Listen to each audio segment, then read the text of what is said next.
Good evening mga kapatid.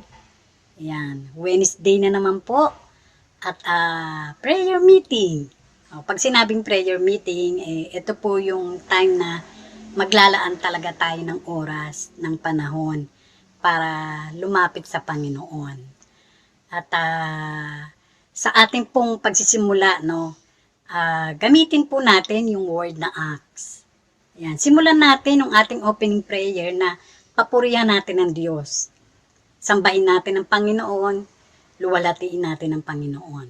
Diyan po tayo magsimula sa ating pong opening prayer. Pangalawa, humingi rin po tayong tawad sa Panginoon. Baka may mga bagay tayo na iniisip, no? Mas nangibabaw yung negative thoughts ba na puro na makikita mo na talaga, oops, parang nawawala na yata yung pananampalataya o tiwala sa Panginoon. Hingi po natin ng tawad dito sa Panginoon. O meron man tayong bagay na nasabi o nasaktan na tao sa pamagitan ng pagsasalita natin na alam natin hindi kalulugdan ng Panginoon, hingi po natin sa Panginoon yan. Even sa mga ikinilos natin o hakbang na ginawa natin, in the end, palpak, no? Dahil hindi talaga natin hiningi yung guide ng Lord, hingi po natin lahat ito sa Panginoon. Yan. Pangatlo, ano ba yung pagpapasalamat natin sa ating opening prayer? Ano ba yung pagpapasalamat natin sa Panginoon? Ipagpasalamat natin na binigyan tayo ng pribilehiyo ng Panginoon, may access tayo, no? Malayan na makalapit sa Diyos, binigyan ng karapatan bilang anak o bilang lingkod ng Panginoon. Ayan ang ipagpapasalamat natin sa oras na ito. At yung huli, kung meron man tayong hihingin sa panalangin natin sa Panginoon, no, ito yung hingin natin na talagang ang banal na Espiritu yung manguna sa atin at bigyan tayo ng Panginoon ng karunungan sa pananalangin. Kaya mga kapatid, simulan na po natin na manalangin po sa Panginoon. Let's pray.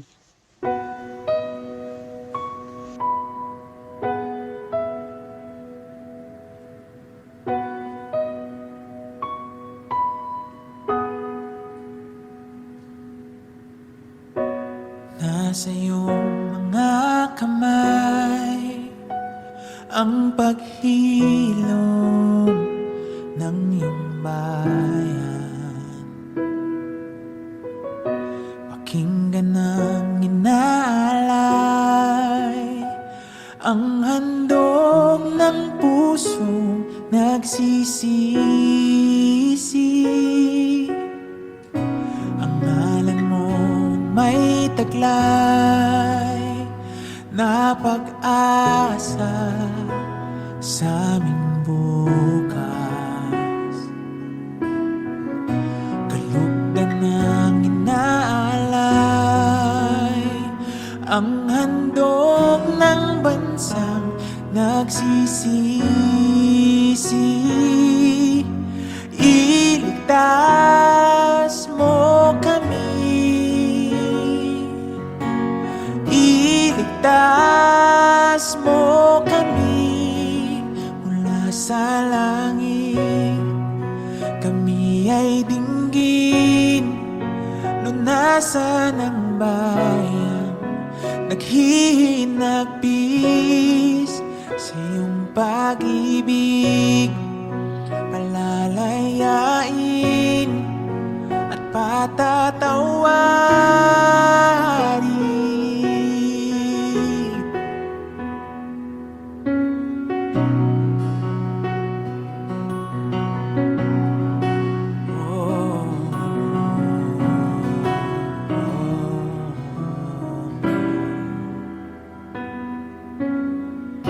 Ang ngalan mo may taglay na pag-asa sa aming bukas.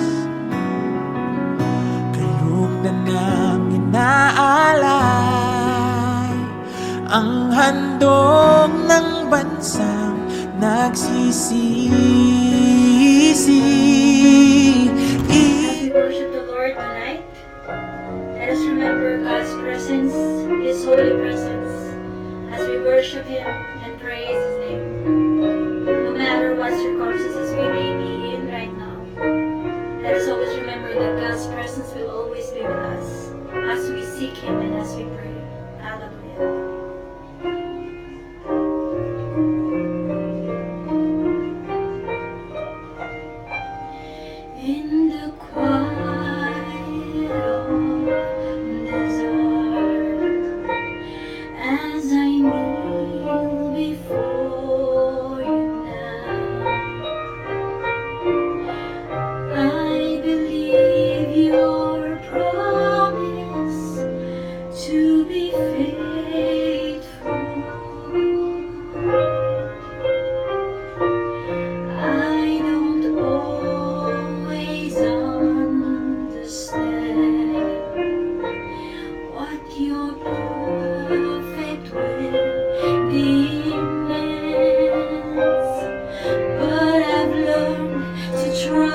reward when we wait upon the Lord. As we take the time He gives His perfect wisdom to be found in Him alone.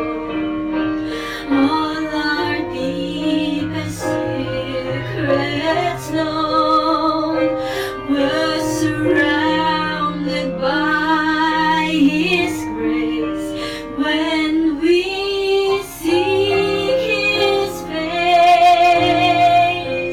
In your presence there is comfort. In your presence there is peace.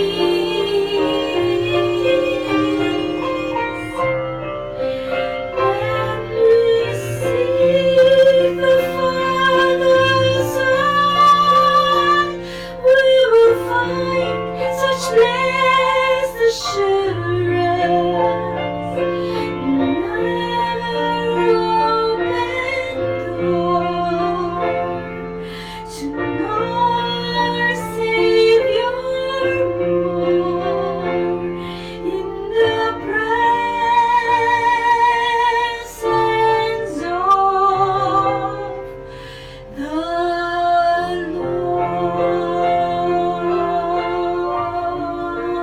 Lord. Hallelujah. We worship you, Lord. Hallelujah. Thank you, Jesus.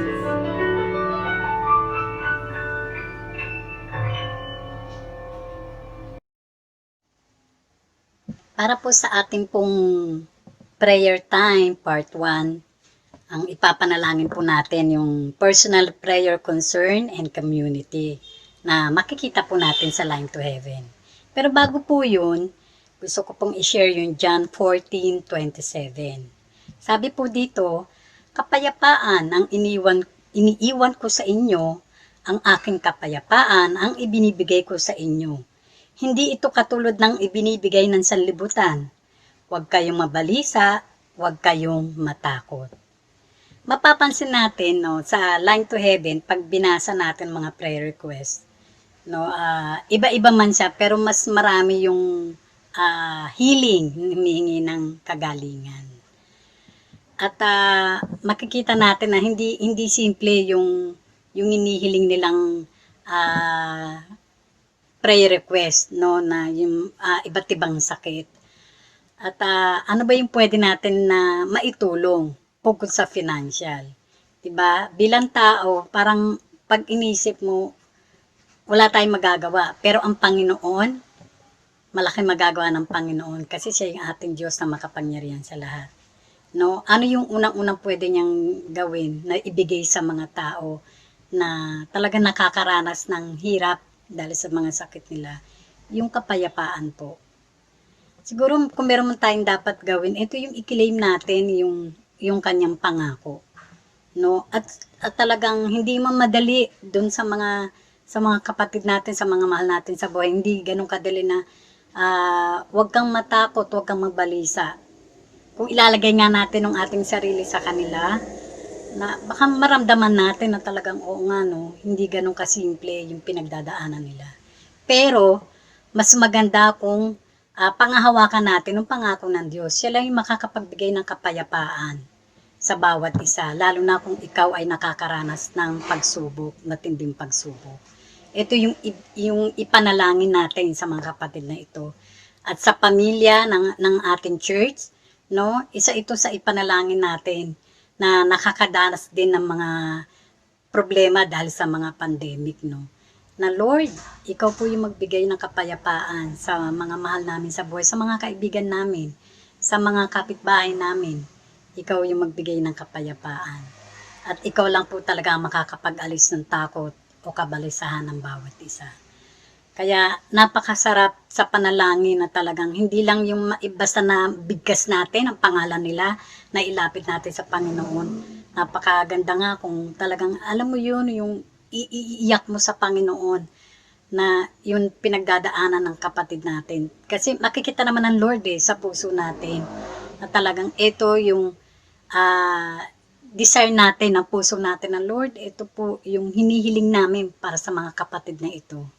Kaya sa oras na ito, sa ating pong pananalangin, no, dalawa po yung ating ipapanalangin na yung personal prayer concern and community sa Line to Heaven at isusunod po natin dun yung prayer for the church na nakapalob dito yung family of the week at yung ministry of the week.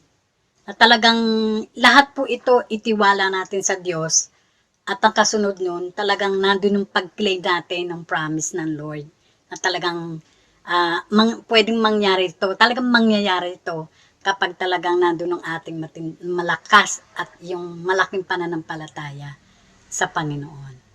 Kaya sa oras na ito, mga kapatid, simulan na po natin ang manalangin. Let's pray.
Para po sa last part ng ating prayer request, ang ating pong bansa. Pero bago po yun, gusto ko muli makapag-share po dun sa Exodus 14:14. Sabi po rito, "The Lord Himself will fight for you. Just stay calm."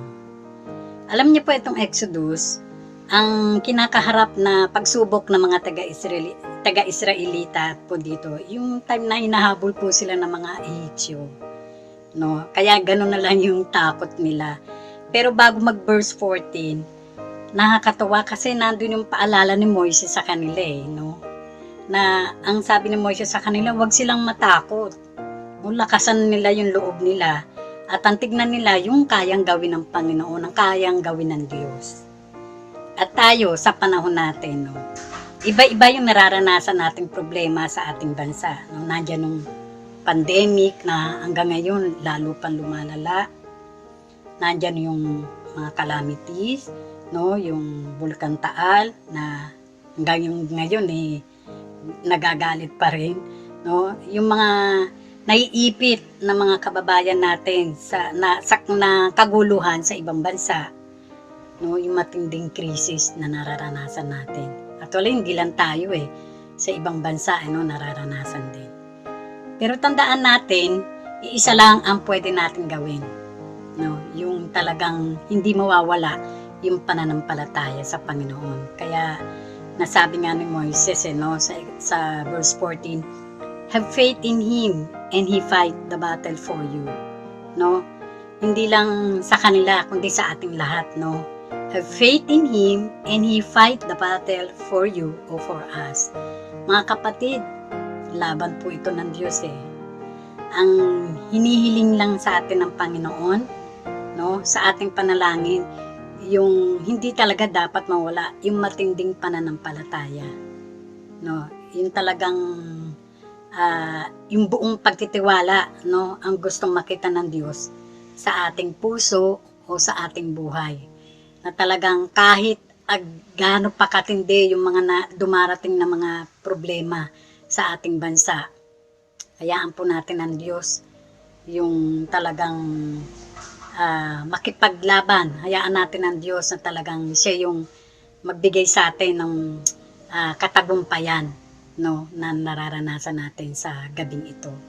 Kaya muli sa ating pananalangin, talagang himay-himayin po natin yung mga makikita natin pong dapat ipanalangin para sa ating bansa. Kaya sa oras na ito, simulan na po natin ang manalangin. Sige po, let's pray.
Muli po tayong manalangin.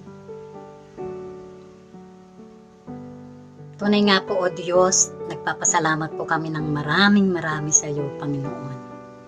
Salamat sa kalayaan na makalapit sa iyo.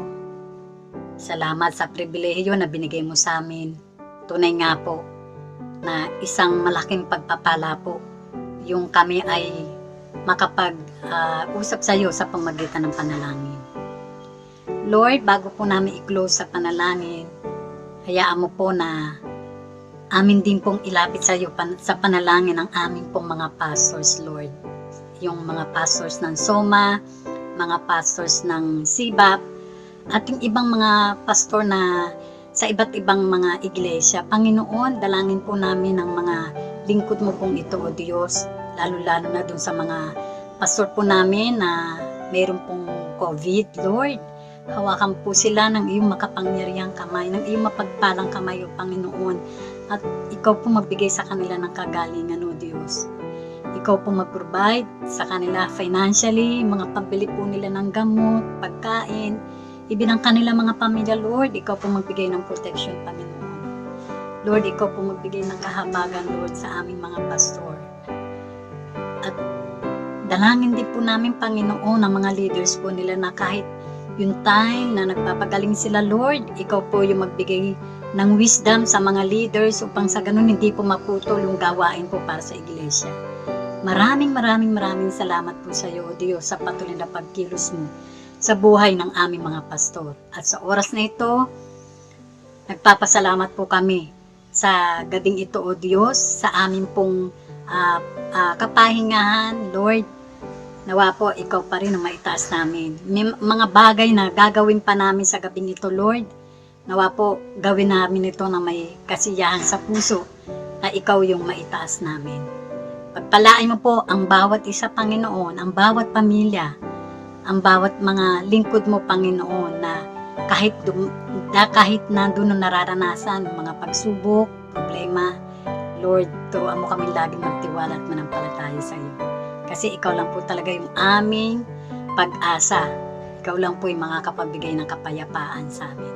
Kaya muli, Ama, binabalik po namin ang lahat ng ito. Ikaw yung aming pinapupurihan, pinapasalamatan sa pangalan mo, Panginoong Hesus. Amen. Amen. Magandang gabi po sa ating lahat. Patuloy po tayong pangunahan ng Panginoon. Good night, everyone.